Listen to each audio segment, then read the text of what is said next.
Yeah, I had something weird happen.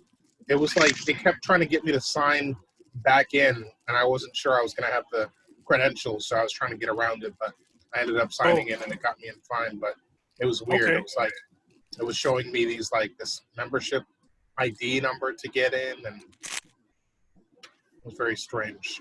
And then it tried to say I had to switch, like, my ID to get in. Okay, So I found my laptop from about 7-8 years ago. Okay. And so I tried to go into it, and it wouldn't let me in. It said I needed the admin password, and obviously I don't remember it. Right. So I'll go on Google, I Google a whole bunch of stuff, figure out how to hack it. So I hacked it, got past the admin password, now it's asking for my user ID password, which I do not remember. Oh, man. So it took me like 2 hours to get past the initial security phase. And then once I got past, I still can't.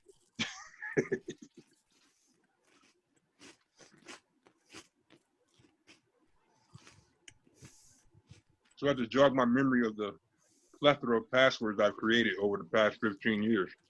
Oh, that's impossible. Yeah, right? That's rough. I don't want that job. Unless you have a basic one that you always go back to. That was my first attempt. It didn't work. And I'm kind of figuring, like, I had just moved back from Colorado when I got that laptop. So the password I had at that time, I was staying with my girl. I didn't want her going in my computer, so it could be anything. Right. Something to throw her off. Right. Something that she wouldn't have never thought of, and then I can't remember it now.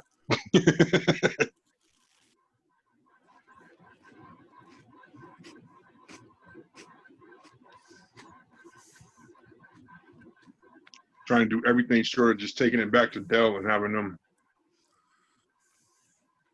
just give me a master reset.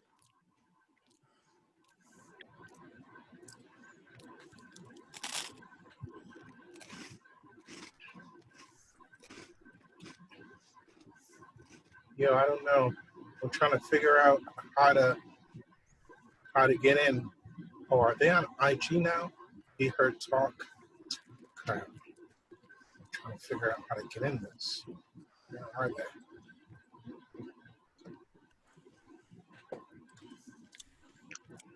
What is that?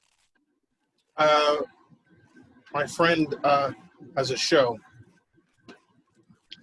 Be heard talk. I'm screen sharing.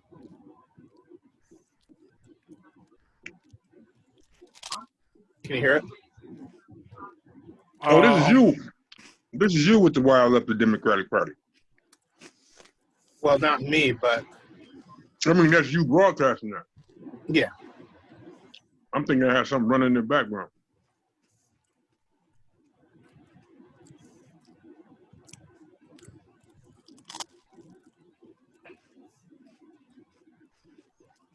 Is this your friend, Flav?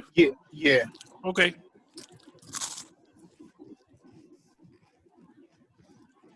Whoops. What did I do? Right.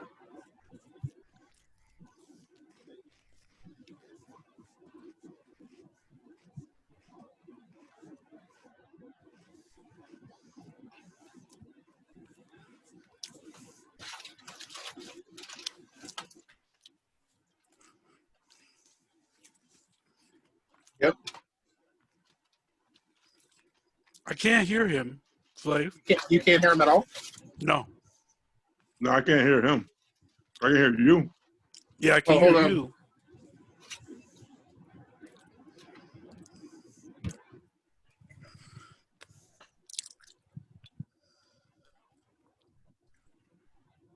I like his beard. Yeah, nice full beard. Yeah.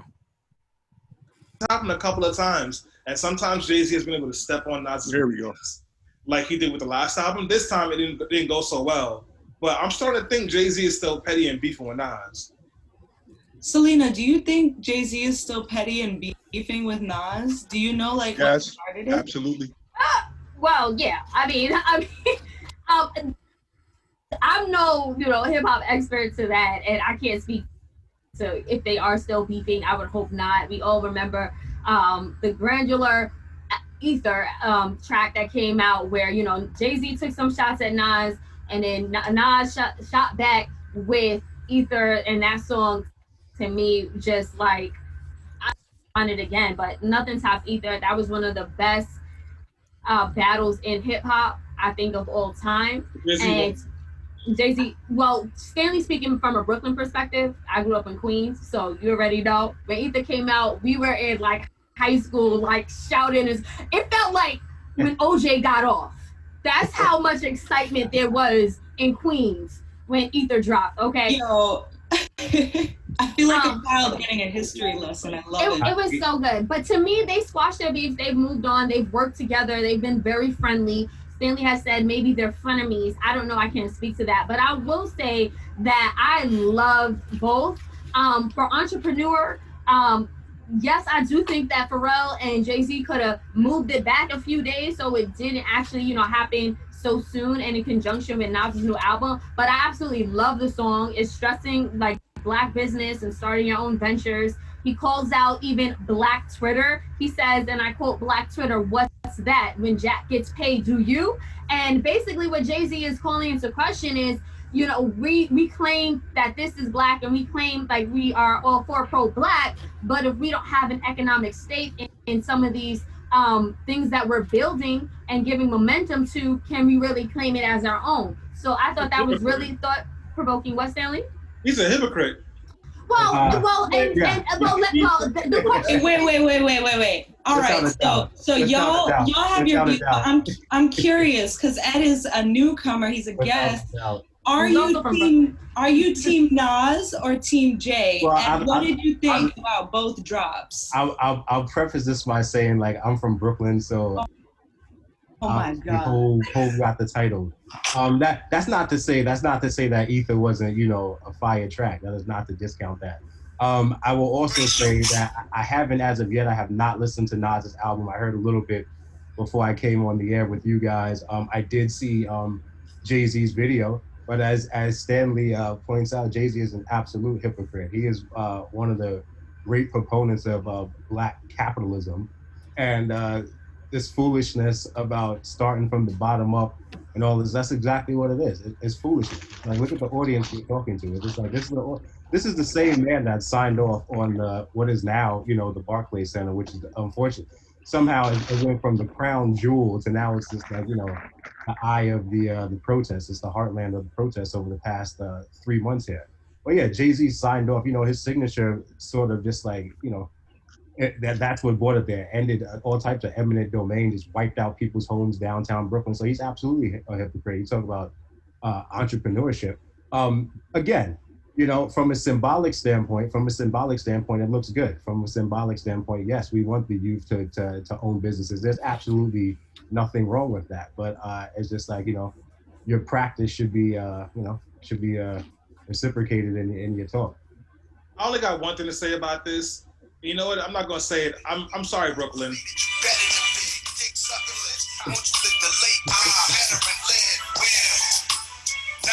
Across the belly, I prove she lost the rent. King is back with my crown.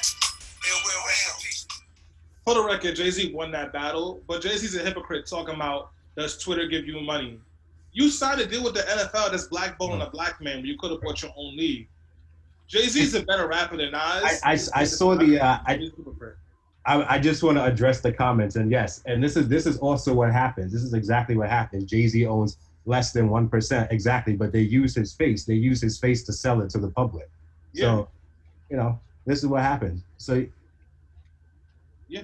Jay-Z not to be have enough disrespectful money and interrupt, but own league. Jay-Z's ploy is working because this conversation has become all about Jay-Z. I'm a I'm gonna throw it to Selena because I know you have different opinion, and I want to wrap it on that just to give Nas a chance.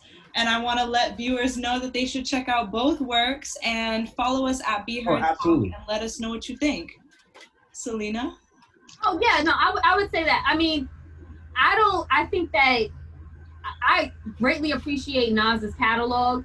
I think that both Jay-Z and It's Nas frozen are on my side. five best rappers alive. I can hear them, but I can't. Right, we can debate all day who's the there we go. rapper, whatever. They are both lyrical geniuses. I think that Nas poured his heart and soul into this new album. It's a brilliant work of art. He's also tapping new artists, which shows that he's, passing the torch. I think he actually is embarrassing some of the new artists that he raps with on some of the songs. No, exactly. So it just sounds like he's schooling them. He should. If Nas got on the track with a new, it's to be expected. To Stanley's point, it's to be expected, and I'm just highlighting that. That's exactly what he did. And again, we're actually watching another show and critiquing it, sort of, quietly. Rap. It speaks to him being a pioneer. Okay. It speaks to him carrying the borough of Queens and Queensbridge on his back. Like, we could go on and on about Nas and his genius. I'm happy for his body of work. If Jay-Z is being petty, then he needs to take a step back, because I just feel like both of these artists are bigger than that. And, Jay-Z's obsessed with Nas. Down with Ether, we don't want that to happen again. Regardless of where you stand in this debate, and I guess even regardless of Jay-Z being petty or not, whatever y'all think, check out both works. They're both incredibly talented individuals, and I'm always looking for new hip-hop, so come school me, y'all. Before we move on to the main segment, I want to get 2 more stories in for y'all just to prepare you for the week and what is going to be talked about the most. One is the post office controversy. Everybody is asking, what is going on with the post office?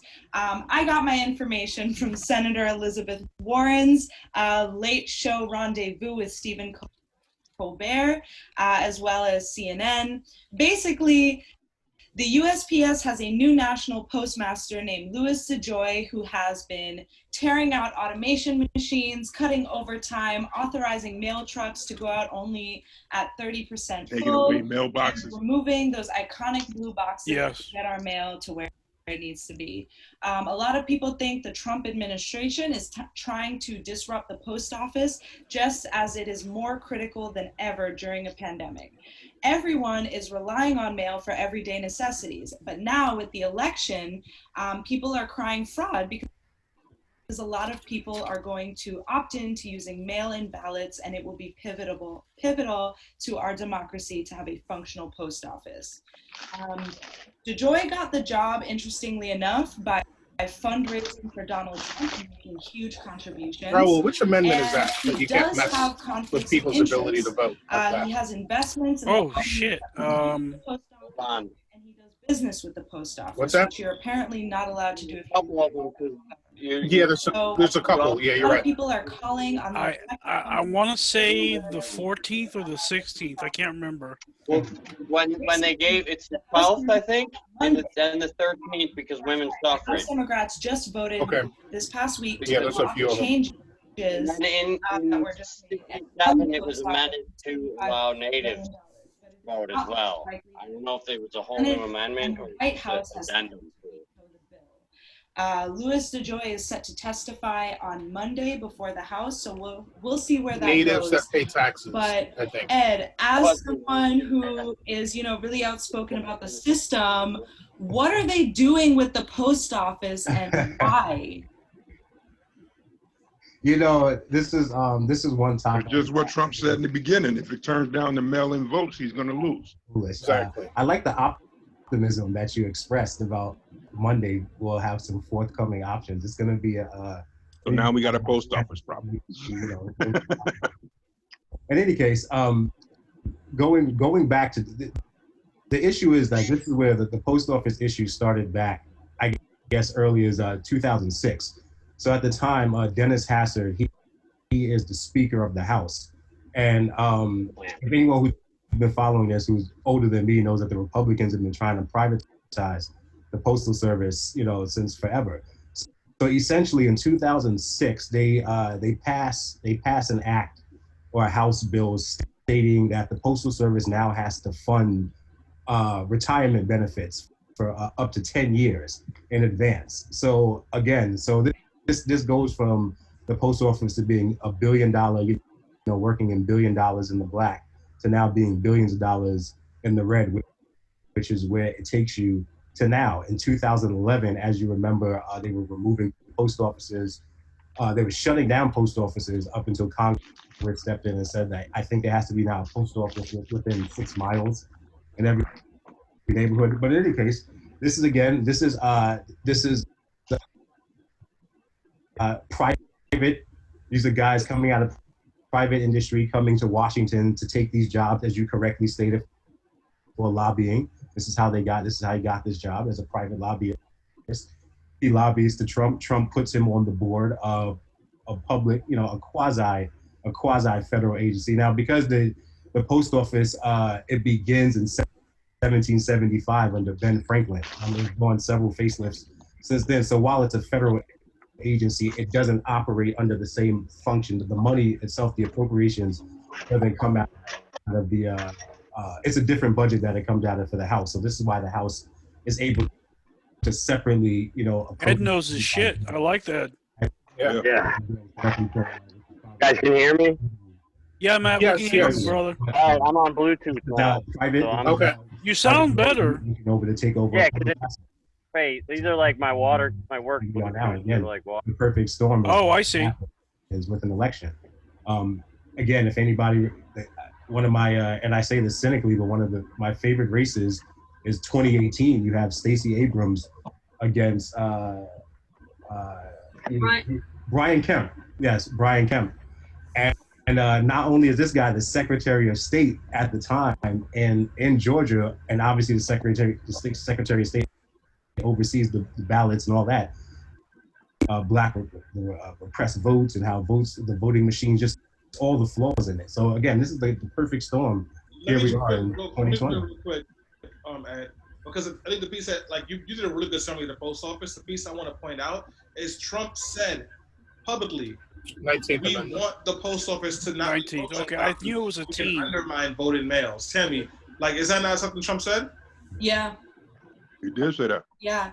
And I want to know from your opinion, Selena, What'd he say? I know it's a hot mess and I tend to be an What did I say? But like, He didn't want Trump. He didn't want voting to be done by mail. exactly are Right, going right. to go wrong if we can't fix this situation? Like, are you Voting by optimistic mail, that no, Congress coming to like a decent solution soon for mail-in ballots? No, It's a little bit hard to hear you, because Matt. Trump I'm continues to cheat right in front of our very eyes. He's open and unapologetic about it. I've said this in past shows. You cannot shame the shameless. He has called upon China to give opposition research into Joe Biden. He has confessed that he used, different governments to help win in so many words. And he basically said, like, I don't want, let's start to shut this down so that there will be some type of chaos when it comes to people doing mail-in ballots. And this is happening during the coronavirus. And the So, 24th. people don't want to jeopardize their lives by going to the polls. So we're encouraging more people to vote early and to submit their mail-in ballots. And he basically said it. Like, it baffles me each and every time this man gets a podium and he is declared the president of the United States. It's just. Man, I'm sorry I couldn't hear you, brother. The power of white supremacy and racism. subverting the vote. Because he's racist and because he's race, that is why he's empowered. I actually think we should be legally responsible to vote every election. I think you'd have a lot better. Doing whatever he can, so that he's not removed from office, and he's telling us that is what he's doing. It really isn't one anyway. Well, with the fate of the post office and pretty much hanging by a string, I'm excited to wrap this news roundup so we can talk about how we are potentially going to get Trump out of office, because the libs that are yelling about voting for Biden say this would never happen under a Democratic candidate. And I don't know, I can't wait for them to tell me how so and how not. So thank y'all for joining me for the news roundup. Really appreciate y'all as always.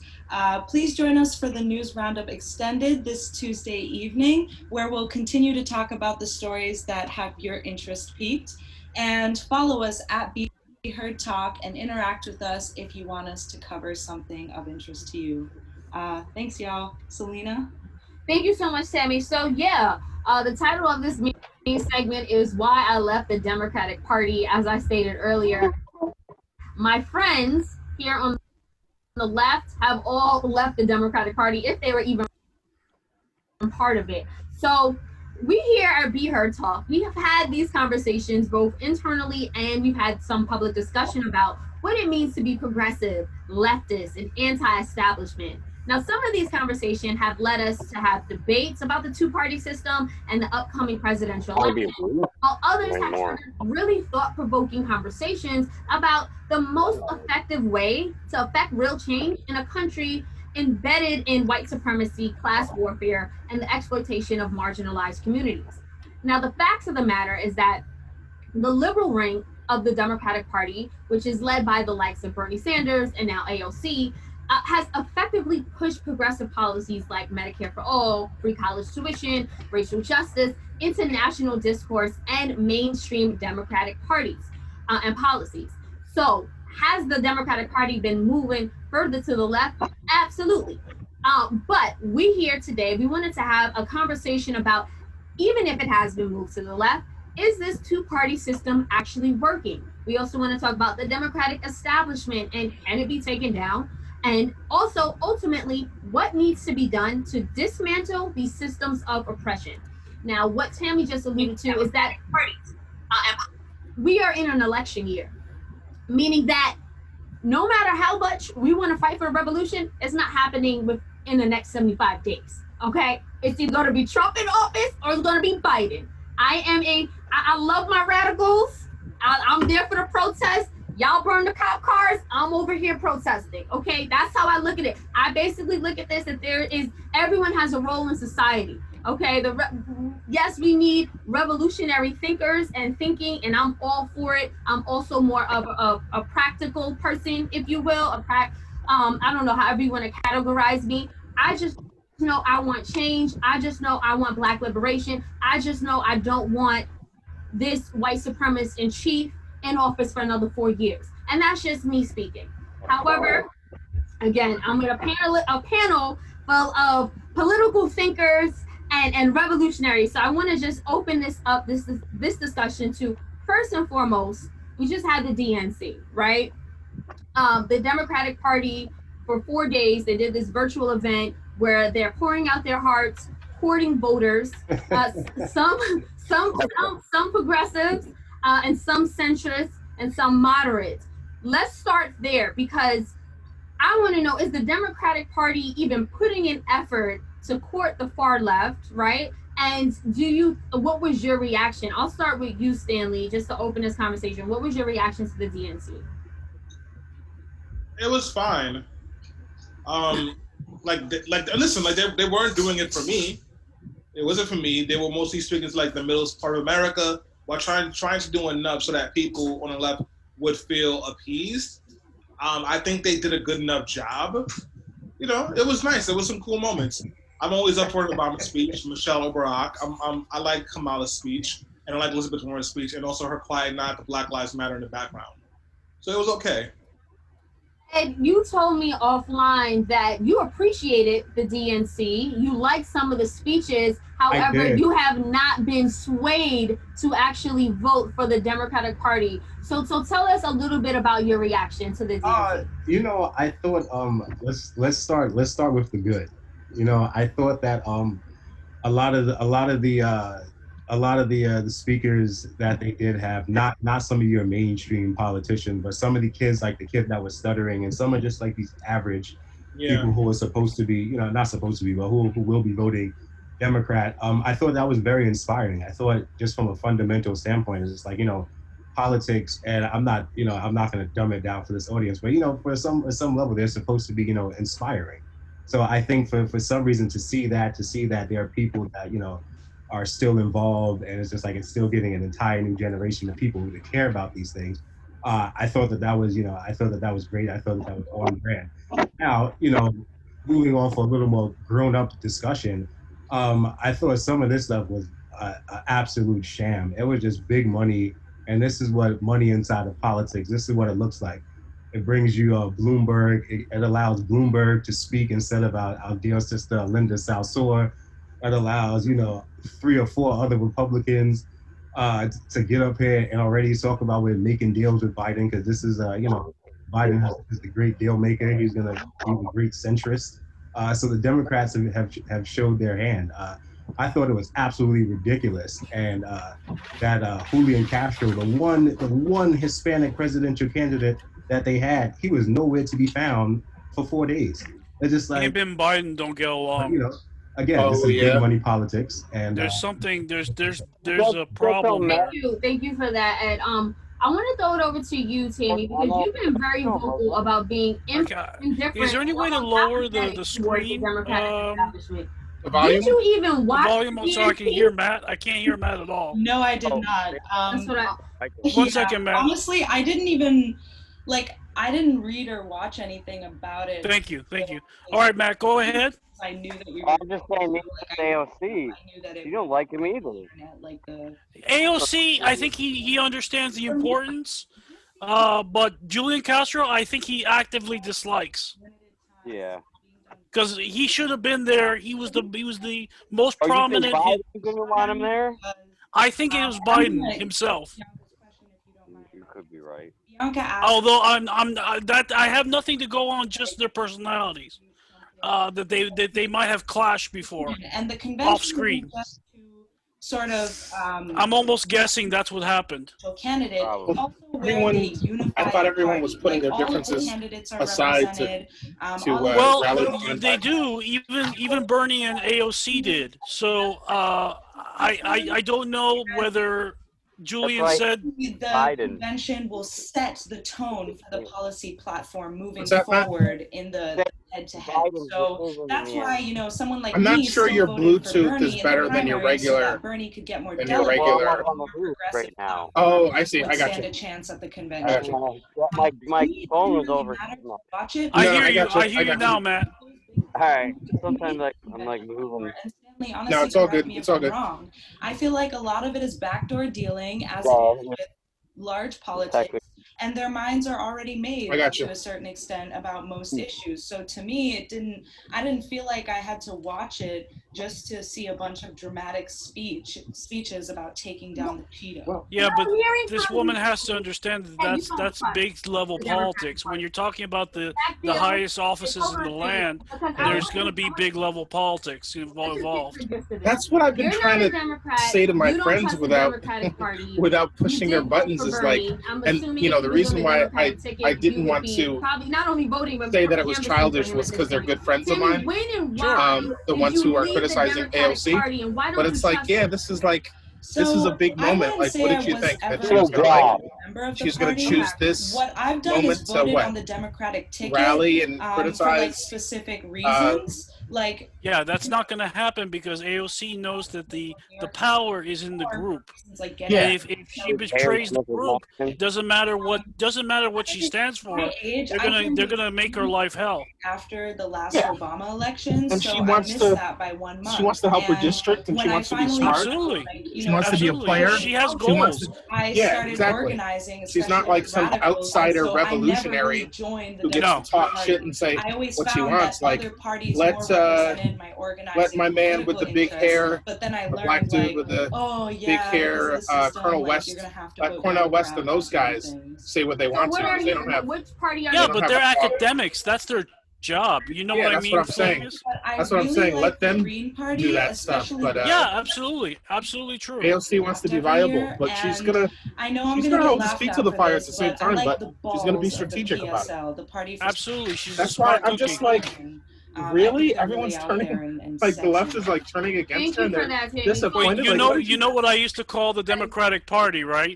What's that? When I worked in Miami, I used to call them the circular firing squad. When Barack Obama And this is proof. And I was right there with you. Yeah, I can tell you how I got fired from there.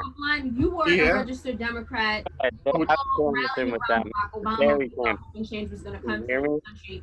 Yeah. When and why did you? So some lady, she had all the bumper stickers on her car, right? And, tell us what does that say about the Democratic Party? Pride like this lady's a Democrat. If you were old enough to vote and be there when Obama won, you understand why it's why whatever. So many people. Get to the point. That really was a huge moment. She grabbed me, my Camelback. I grabbed me by my Camelback. Literally, big woman. And throws me off her affiliation because oh wow. Don't call the police on me, right? I was just doing my job. Yeah. And so then they fired me. I didn't really catch all of that. Something about you being grabbed by your camel and thrown off a porch. And Congress people were tweeting. When he sees me at this hearing. Well, I think we'll catch up on that. When we, why are you on social media? Sec. What are you asking? Hard to hear. So it's just all a dog and pony show. And additionally, my politics move further to the left. So I understand that the two-party system is what we have here, but I also want to do the organizing to help build a strong third party, which is why I registered for the Working Families Party, which is why I vote on the Working Families Party, and which is why I'm helping to build the Working Families Party. Stanley, what is the Working Families Party briefly, and tell us what they believe in? So the Working Families Party is a party that was started by advocacy activist organizations and labor unions, and originally the goal was to push New York Democrats to the left because New York Democrats are pretty much centrist, Republicans in some cases. The Working Families Party has evolved now into a third party whose goal is to center issues that take care of Black and brown people first and focuses on racial, economic, environmental, and economic justice, but I didn't say that before. And they have chapters in 19 different states, including New York State, where we show up on the ballot. Thank you for that. Now, Ed, I know you as well, not a registered Democrat, of course. I know you're affiliated with the Green Party. Have you ever been registered with a Democrat, or did something shift for you? Go ahead. So a technicality that Tammy brought up. So yes, because in New York, to be on the primaries, you cannot be independent. It's you have to be. So it's just at times, because of some of my, when it's time to vote for your favorite judges or your councilmen and things like that, you have to play the game. But when it comes to national at-large politics, absolutely not. But my breakaway came 2008, because 2004 was probably the first one I was allowed to do. So 2008 was, I officially was independent by then. So that was, my first vote, because again, they always give you this. Why did you break away from the party in 2008? Again, just to mimic sort of what Stanley was saying, it talked about theatrics. I saw it as a one-party system masquerading as a duopoly, and I was just this is foolish. Yeah, that I hate that line of logic. These guys are buddy. Yeah. They're gonna make the best deal. Not big on they're the same party. You can tell it's not the same party, even if it's not as radical as. That's because it's working.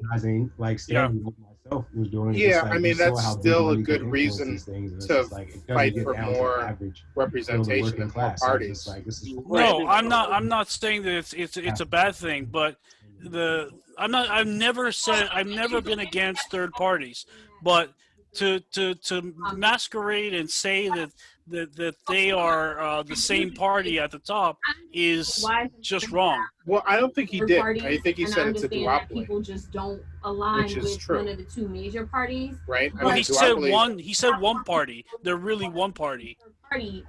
Does that prove to help Republicans? Ed said there was one party at the top. I don't know. So that's what I was responding to. Yeah, I get you. The people who are breaking away, a lot of people who are breaking away, aren't maybe have at one point been affiliated as a Democrat, but don't feel like the party has moved far enough left to match their policies, so that's why they're joining third parties.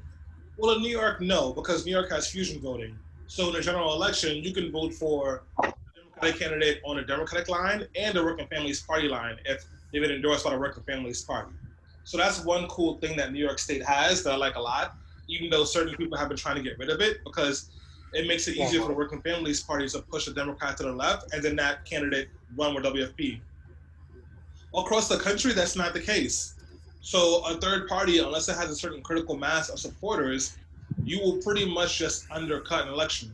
A great example of that was George Bush, Bill Clinton, and Ross Perot. Ross Perot was running to the right of George Bush. He pulled 24% of the vote. Those are I was one of them. Didn't get. And that was a big part of why Bill Clinton was able to win that election. There's no third party currently strong enough right now to win an election on its own accord. So what we probably need to do, I worked hard for Ross Perot. We're not there yet, and we're probably not going to be there for a long time, even if we ever get there. So at the moment, it's really important for third parties to build up their power independently so that you then can eventually run somebody. The Working Families Party right now is probably the one that's like the most effective and closest to getting there, and they are a long ways away from being able to have that kind of power.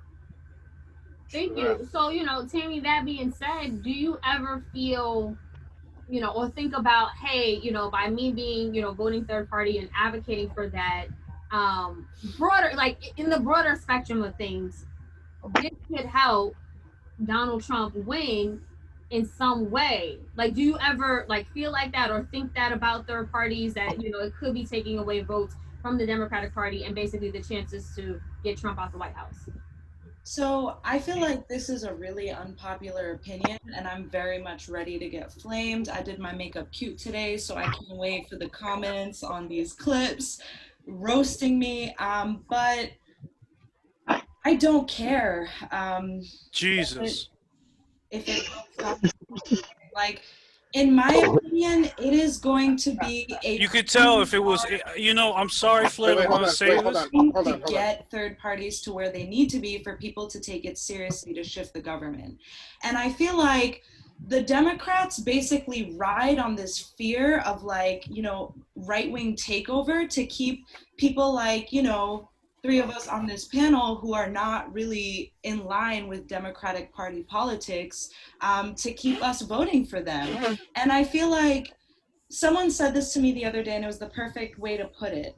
If we are always spending our energy, us progressives are always spending our energy putting out fires, right? Putting out Democratic Party fires and putting on Band-Aids to issues, we are never going to have the time and bandwidth to really organize to make effective long-term change.